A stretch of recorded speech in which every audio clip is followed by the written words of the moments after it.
একদম পিছনের বেঞ্চে বসে একাই ফোঁপিয়ে ফোঁপিয়ে কাঁদছিল বাচ্চাটি। দু চোখ তখন জলে ভেজা। প্রাইমারি স্কুলে শিশু শ্রেণী বলে একটা ক্লাস আছে। বাচ্চাটি ওই শিশু শ্রেণীরই এক ফুটফুটে। ক্লাসে ঢুকতেই মাস্টারমশাইয়ের চোখ এড়িয়ে গেল না। চোখে চোখ পড়তেই নিজেকে লুকিয়ে রাখার আপ্রাণ চেষ্টা করছে ওই ফুটফুটে। তাড়াতাড়ি করে মুছে নিচ্ছিল দু চোখ। মাস্টারমশাই এবার নিজেই এগিয়ে গেলেন, জিজ্ঞেস করলেন, কি হয়েছে মা, তুমি কাঁদছো যে? বাচ্চাটি কিছু বলতে না চাইলে মাস্টারমশাই পুনরায় জিজ্ঞেস করলেন, আমাকে বলো মা, কি হয়েছে তোমার? কেউ মেরেছে? ফুটফুটে তখন ঘাড় নেড়ে বলল, না। তাহলে? জানো স্যার, আমার দাদু খুব গরিব। ফুটফুটের এমন কথার গভীর কোনো অর্থ থাকতেই পারে, এটা ততক্ষণে বুঝে গেছেন মাস্টারমশাই। ফুটফুটেকে কোলে তুলে নিয়ে মাস্টারমশাই এবার জিজ্ঞেস করলেন, দাদু গরিব তো কি হয়েছে? বুকের ভেতর জমানো দুঃখগুলোকে প্রকাশ করার বড় সুযোগ হিসাবে মাস্টারমশাইকে তখন মনে হলো একমাত্র বিশ্বস্ত অবলম্বন। একটু সাহস সঞ্চয় করে কান্না ভেজা চোখ নিয়ে জড়ানো গলায় ফুটফুটে জিজ্ঞেস করল, তোমাকে কথাগুলো বললে তুমি আমার মাকে আর আমার বাবাকে বলে দেবে না তো স্যার? সন্তানকে কোলে নিয়ে বাবাদের যেমন অনুভূতি, ঠিক তেমনই অনুভব করছিলেন মাস্টারমশাই। অন্যের সন্তান জেনেও নিজের সন্তানের মতো ভেবে তার সাফল্যে আনন্দ পাওয়া বা দুঃখে দুঃখী হওয়া, এমন অনুভব করাটা মাস্টারমশাই দিদিমণিদের একটা মহৎ গুণ। মাস্টারমশাইয়ের অন্তরে তখন উদ্দাম স্নেহের মন্দাকিনী। ফুটফুটেকে অভয় দিয়ে বললেন, কাউকে বলবো না মা, তুমি আমাকে নির্ভয়ে বলো কি হয়েছে তোমার।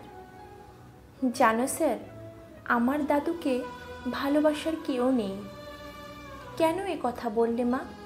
তোমার ঠাম্মা আছেন, তোমার বাবা মা আছেন, তুমি আছো, এত সবাই আছে, আর তুমি বলছো ভালোবাসার কেউ নেই? কান্না ভেজা চোখ নিয়ে ফুটফুটে ফুপিয়ে বলল, ঠাম্মাই তো সব থেকে বেশি ভালোবাসতো। কেন, এখন আর ঠাম্মা বাসে না? কি করে বাসবে? ঠাম্মা তো ভগবানের কাছে চলে গেছে। ঠাম্মা চলে যাওয়ার পর থেকে আমার মা বাবা কেউই দাদুকে ভালোবাসে না। দাদুকে খেতেও দেয় না আমার মা। মা বলে, এই বজ্জাত বুড়োটা কেন আগে গেল না, গেলেই বাঁচি। দাদু আর বাড়িতেই থাকে না। দাদু সকালে বেরিয়ে যায়, রাতে ফেরে। দাদুর একটা দোকান আছে বাজারে, দোকানেই রান্না করে খাই। দাদুকে কোনো দিন একা একা রান্না করে খেয়েছে? ঠাম্মা দাদুকে কত সুন্দর করে থালায় সাজিয়ে খেতে দিত। এখন দাদু নিজেই রান্না করে খায়। আমার খুব কষ্ট হয়। আমার বাবা কত বড় লোক, বাবার গাড়িও আছে। বাবাও দাদুকে ভালোবাসে না, দাদুকে খাবার কথা বলে না বাবা। আচ্ছা স্যার, দাদুকে কেন কেউ ভালোবাসে না? মাস্টারমশাই তখন ফুটফুটেকে আশ্বস্ত করে বলে, কেন, তুমি তো দাদুকে ভালোবাসো। তুমি বাসো তো?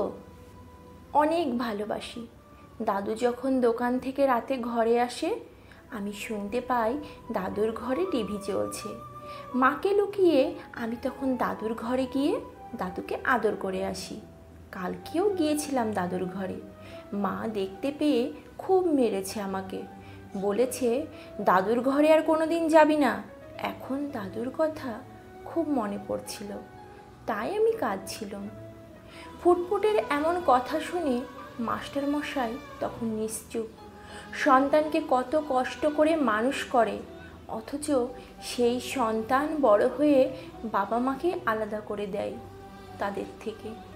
এমনটা ভাবতে গিয়ে ভীষণ কষ্ট হচ্ছিল মাস্টারমশাইয়ের। মাস্টারমশাইকে চুপ থাকতে দেখে ফুটফুটে জিজ্ঞেস করল, ও স্যার, আমার যদি এত কষ্ট হয়, তাহলে আমার বাবার কি একটুও কষ্ট হয় না? একটা 5 বছরের মেয়ে সে কিনা এমন প্রশ্ন করছে, এই বয়সে এতটা ম্যাচিওর। কি উত্তর দেবে মাস্টার মশাই? কতটা গভীরে গেলে সে এমনভাবে ভাবতে পারে? কোনো উত্তর খুঁজে পেলেন না মাস্টার মশাই। মনে মনে বললেন, জানিস মা, কিছু প্রশ্ন ভীষণ কঠিন, তার থেকেও কঠিন সে প্রশ্নের উত্তর দেওয়া।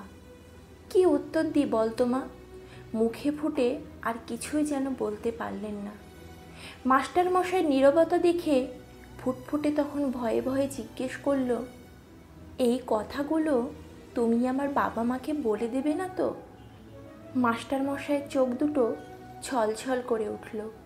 বুকে জড়িয়ে ধরে শুধু বললেন, না রে মা, কক্ষনো না।